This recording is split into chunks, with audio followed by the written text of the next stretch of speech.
जी अस्सलाम वालेकुम नाजरीन, आप देख रहे हैं यूट्यूब चैनल और मैं हूं ससियाल। कल जी बीएलए के हवाले से हिस्टोरिकल कॉन्टेक्स्ट में मैंने वीलॉग किया और उसके बाद एक देखने वाले ने कमेंट किया कि भाई बीएलए में और लादी गैंग में क्या फ़र्क है, दोनों में से कौन ज़्यादा ख़तरनाक है, थोड़ा फ़र्क आप बताएंगे। देखें, कुछ चीज़ें हैं जो मैं आपके गोशगुजार कर देता हूँ, आपके सामने रख देता हूँ। एक तो जी कबाइल की जंग से निकलकर, दो खानदानों की जंग से निकलकर, दो बरादरियों की जंग से निकलकर एक छोटा सा ग्रुप बना लेना, एक छोटा सा विंग बना लेना, जैसा कि लादी गैंग ने बनाया, और एक प्रॉपर मुनज़्ज़म तंजीम बना लेना स्टेट की पॉलिसियों के खिलाफ। तो इसमें ज़मीन आसमान का फ़र्क है, जैसे एक मुनज़्ज़म तंजीम बनाई बीएलए ने।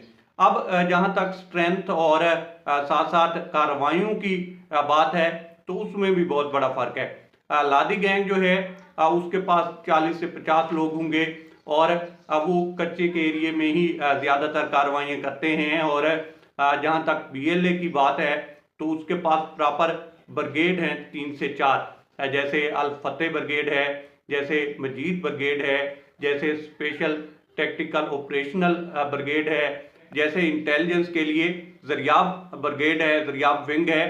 तो ये चीज़ें जो हैं लादी गैंग के पास नहीं है। फिर कार्रवाइयों की बात करें तो उसमें ज़्यादातर जो है लादी गैंग ख़वातीन को या मर्दों को या पुलिस वालों को अगवा करती होगी, लेकिन इस तरह से ख़वातीन को कभी यूज़ करते नहीं देखा कि हमलों में जो है लादी गैंग ने किसी खातून को इस्तेमाल किया हो। जैसे बीएलए अब खौफनाक तरीके से इस्तेमाल करना शुरू हो गई है। आपने देखा होगा कि शारी बलोच की मिसाल आपके सामने है, बारमिश खातून की मिसाल आपके सामने है। तो कभी लादी गैंग ने इस तरह से औरतों का, ख़वातीन का इस्तेमाल नहीं किया।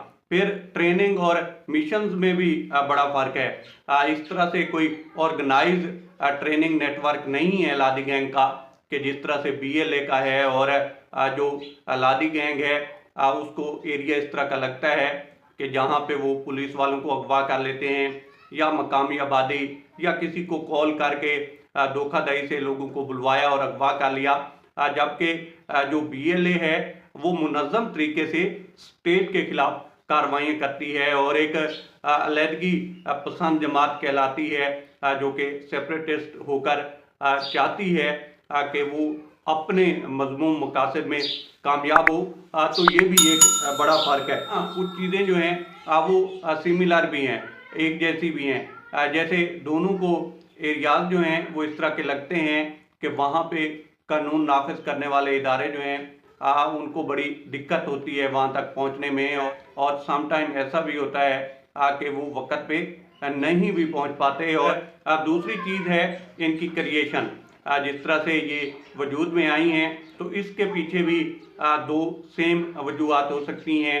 एक महरूमियाँ और दूसरी जो है इंसाफ की कमी, जिसकी वजह से जो है इस तरह के लोग बागी होते हैं और फिर इस तरह की घिनौनी एक्टिविटीज़ में शामिल होते हैं। और जो तीसरी चीज़ इनके यहाँ सिमिलर है, एक जैसी है, वो ये है कि दोनों का वजूद जो है वो बरकरार है, किसी का कम सही, किसी का ज़्यादा सही। और बदकिस्मती से हमारे जो कानून नाफिज करने वाले इदारे हैं वो चाह कर भी उस तरह से इनको क्रश या डैमेज नहीं कर पाए जिस तरह से अवाम तवक्को करती है या वो खुद तवक्को करते हैं। मेरी नज़र में बीएलए और लादी गैंग का कंपैरिजन बनता नहीं है और वैसे भी बहुत आगे है बीएलए इस तरह की घिनौनी कार्रवाइयों में। और लादी गैंग जो है एक छोटा सा नेटवर्क है।